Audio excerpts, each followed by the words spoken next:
with us in our little set of tools we've got 3 great systems to do that. And this will all lead you into just looking at anybody and deciding what to do. We've got the laser because one thing we're going to have to do is increase the cellular energy of what's sitting there available. It's damaged in many cases. You can't touch it with anything else. So you want to calm that system down but put a nice relaxing energy in it. Depending on which articles you read, you're actually going to increase the ATP production rate 150 to 400%, depending on different frequencies, lights, things like this. The other thing is, I always have them put it on their heart. Everybody that comes into, when I'm working with them, I have the laser on their heart for a couple of cycles. Well, why do I do that? The light's going in, it's activating the mitochondria. So now the energy production's going up. And in the Krebs cycle itself, there's several things that are going on. We hear about the ATP production. So you're converting ADP to ATP. You're shifting this phosphate back and forth. When that occurs, an electron pair goes out to the electron transport system and gets like hot potato.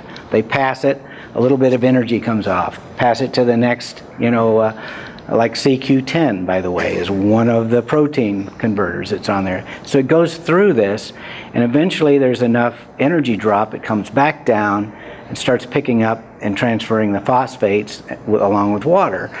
But the electron transport chain is becoming enhanced. Photons are getting converted to electrons. If you get damage on a cell, it tends to be electron poor. So the name of the game is, how do I get electrons to it? So as we use this, you can increase the amount of electrons that are in the blood cells. So you get all these magnets, and they're all the same pole. Remember in school, you try to do like this and they repel? Electrons do that. As they load up, they try to get away from each other. Well, what happens with the blood is it starts separating. It declumps. The vessels in the walls of the cells try to get moving apart. They move apart, they enlarge, vascularization improves. So all of this is going on because you've increased what they call the zeta potential.